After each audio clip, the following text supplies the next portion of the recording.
দলের সঙ্গে যদি মত ভিন্ন হয়, দলকে যখন মানুষের কাছে এম্বারাসিং পজিশনে ফেলতে হয় কাউকে কাউকে, দলের বিরুদ্ধে যাদের গ্রিভান্স অনেক কিছু হয়ে যায়, দলে থেকেও যাদের না থাকার মতো থাকে, অন্য কাউকে সাপোর্ট করে, তখন তাদের নৈতিক দায়িত্ব নিয়ে সুখেন্দু শেখর রায় যেমন পদত্যাগ করেছিলেন, তেমনি সবাইকে পদত্যাগ করা উচিত। কালকে যতক্ষণ পর্যন্ত স্পিকারের অফিস খোলা ছিল, ততক্ষণ পর্যন্ত সেই চিঠি জমা পড়েনি।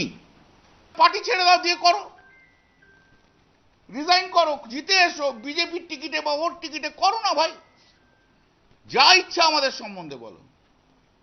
এসব দোঁয়াশলা, বিশ্বাসঘাতক, গদ্দার, এরা সুখের পায়রা।